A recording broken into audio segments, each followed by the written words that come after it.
There's a saying that if I want to teach you how to build a ship, I don't begin by telling you how to cut your planks and your boards and how to mix your tar. I begin to tell you about the ocean, about its splendor, about its vastness, about the magic of being out there. And the same is true when we endeavor to study something like ancient Hebrew. Viktor Frankl, in his famous book Man's Search for Meaning, says that if you can answer the why, you can endure almost any what or how. And I think this is almost the most important question that we need to deal with before we dig into the languages. Why study biblical Hebrew?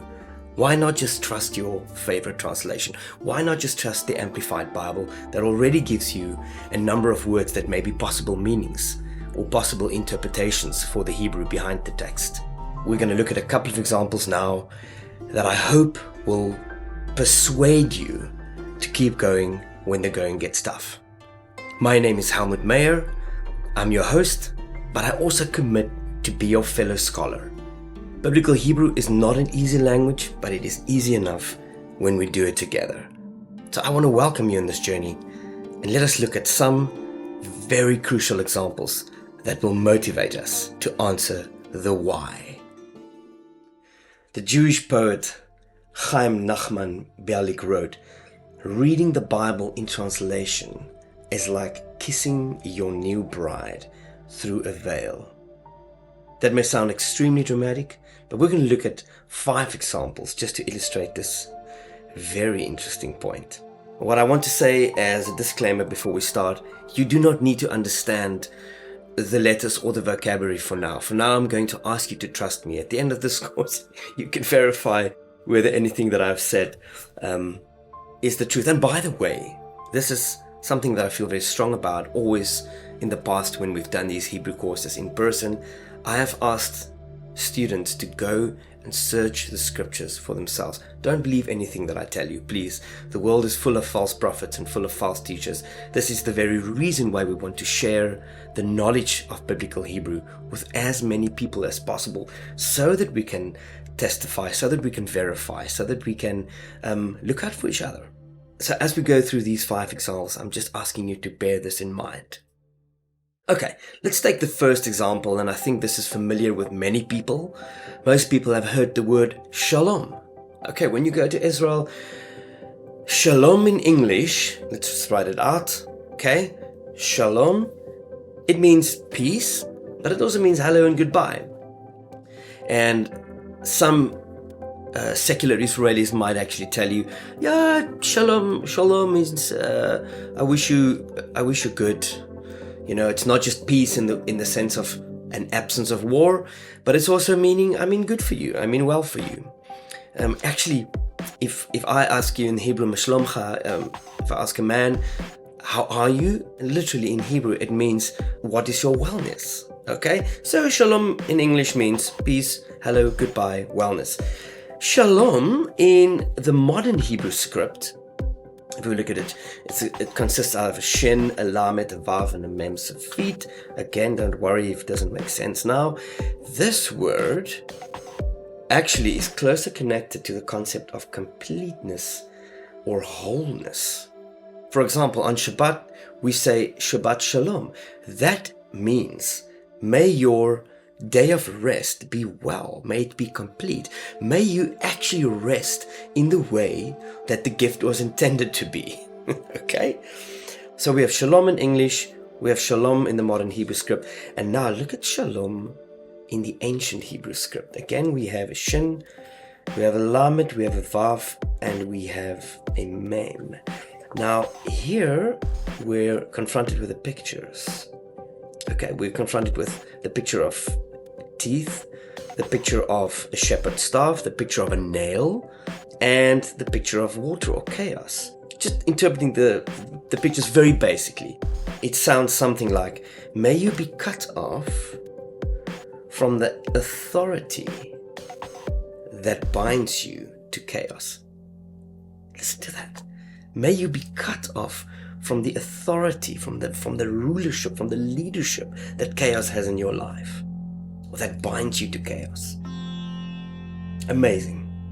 Our second example, now this is, obviously we need to look at this one. Let's look at the word God. Now even for secular or atheists, the word God has a place in their lives. I mean, people talk about God, in all sorts of fashions. But what does the word God mean in English? I don't know. You tell me. What is God? God can be anything that you place too much emphasis on in your life. Anything that becomes too important to you. Anything that you give prominence or preeminence in your life could be God. Now look at the modern Hebrew for God. It's the letters Aleph, Lamed. Again, this is the shorthand. There's a longer version called Elohim. We're not going to dig into that now. Look at the shorthand, Aleph, Lamed. This was the way that the Hebrews refer to the God of Abraham, Isaac, and Yaakov, Jacob. In modern Hebrew, the word Aleph Lamed means mighty one or mighty power. Okay? But when you add the pictures to it, let's go back to the ancient script. You have an ox and you have a shepherd's staff. Now here comes the meaning. The Aleph literally for the ancients means strength. Again, everything associated with an ox. Again, the second letter, Lamed, is a shepherd's staff. That represents everything that is associated with a shepherd. Somebody that leads, somebody that protects, somebody that keeps the flock together, somebody whose voice is known by the sheep. And if you put these two concepts together, you have the strong shepherd, or the strong one that leads us, the strength that shepherds us. That is a very different concept to God than just saying God. And we have no unified definition for the English word. Okay, let's look at a third example. Okay, contentious. Jesus. What does the word Jesus mean in English? And before you throw stones at me, let's just be very academic about it. What's the meaning of the word Jesus? And I'm not referring to the association and the revelation that comes with the person of Jesus. I'm saying, what does the word Jesus means? Nothing.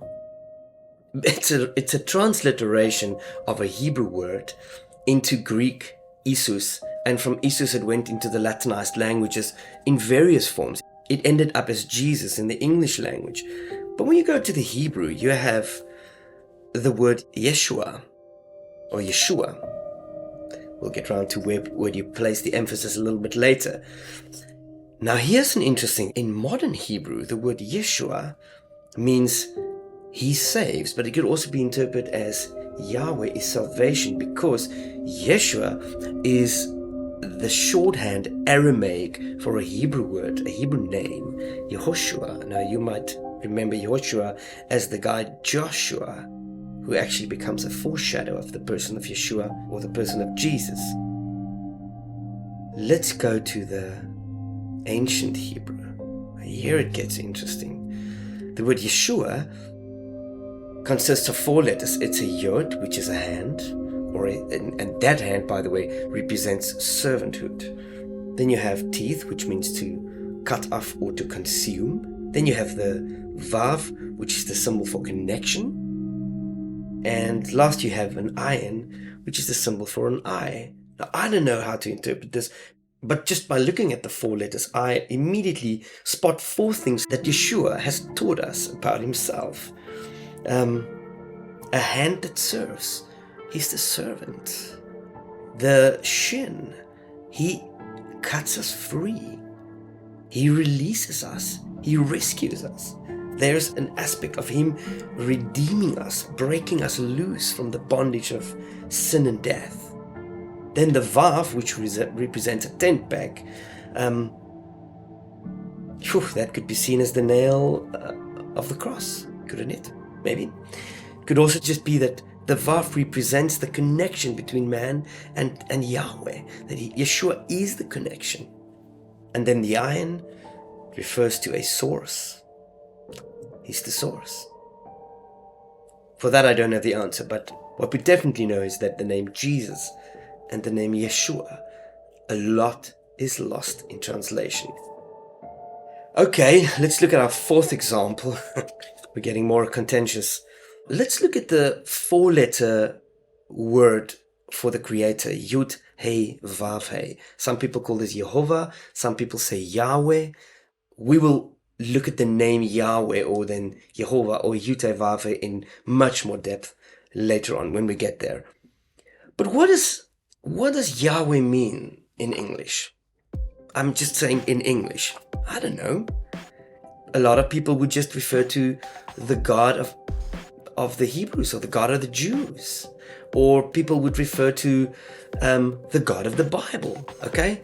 It's very loose, it's very vague, it's very wide, okay? But when you look at these 4 letters in modern Hebrew, Yud, Hey, Vav, Hey, and without going into a Hebrew verb lesson, there is a verb contained in this word, hava, which means he existed because he had breath.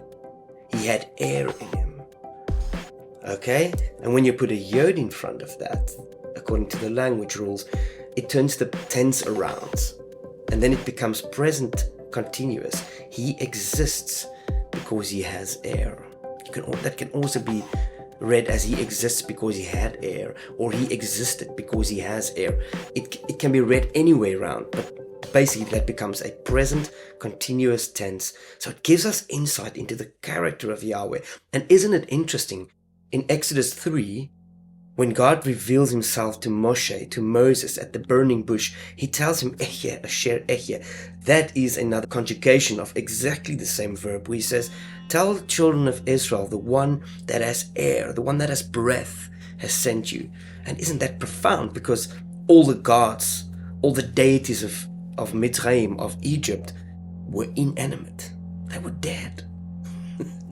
And along comes Yahweh and he says, tell the children of Israel that the one that has air, the one that is alive, has sent you.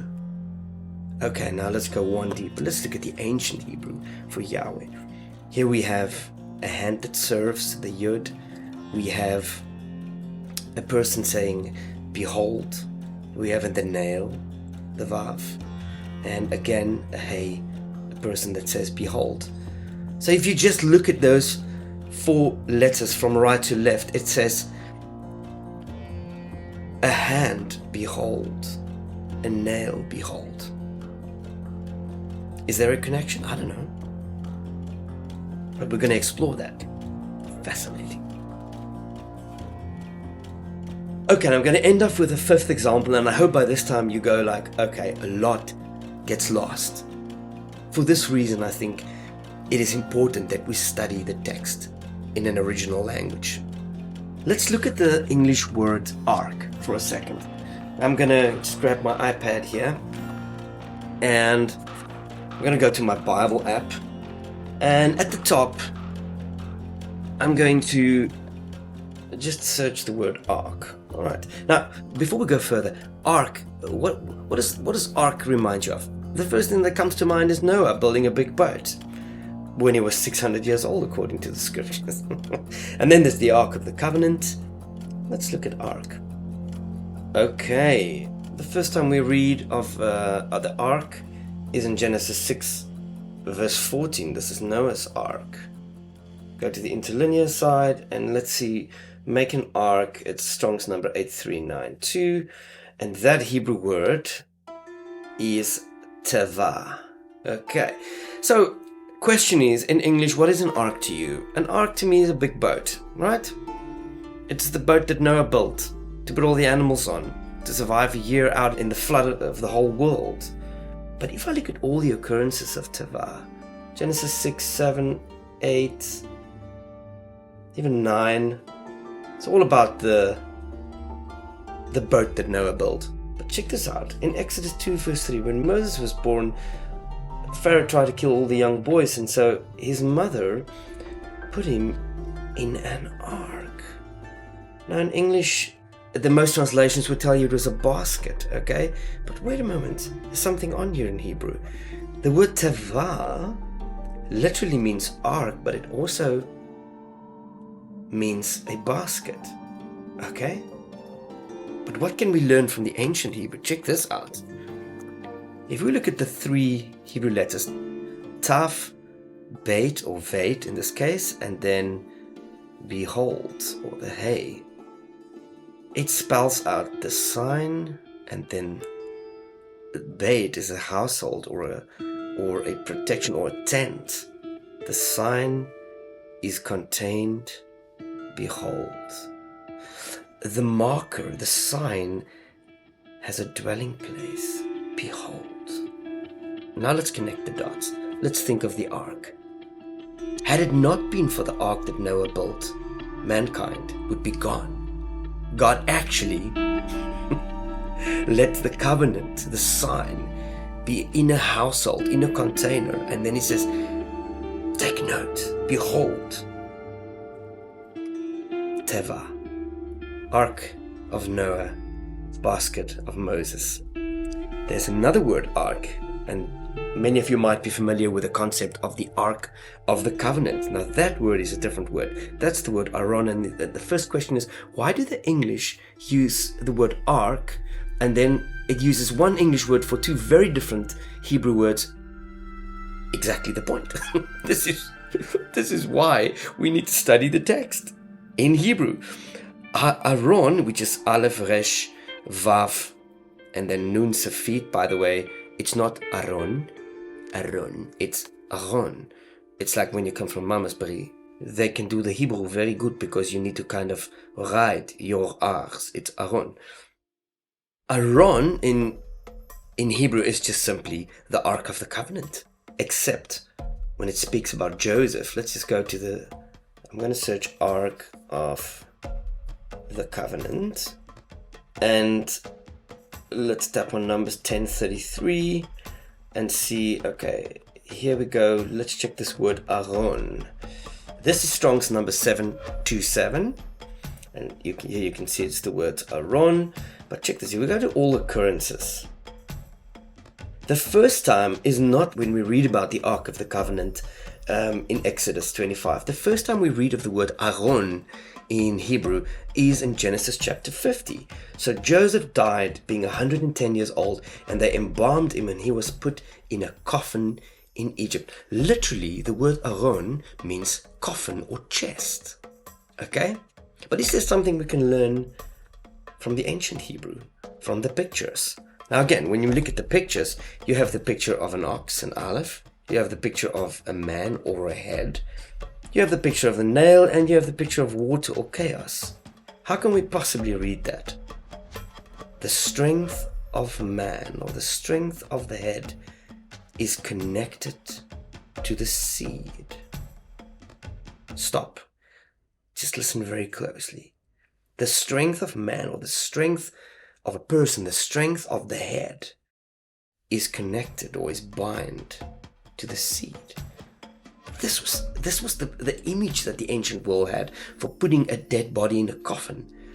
Is that person that is a reminder that not alive person lives through the seed. Does it now make sense? The Ark of the Covenant, the strength of the head. And isn't that Yeshua?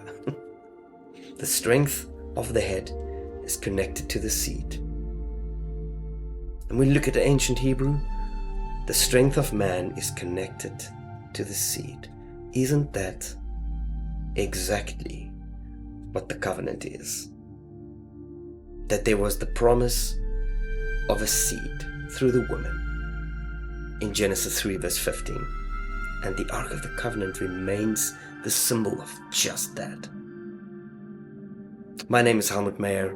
Thank you for joining us on this Learn to Read Biblical Hebrew. Please share this video, like and subscribe to our channel. And the next time round, we will dig straight into the Hebrew alphabet. Take care.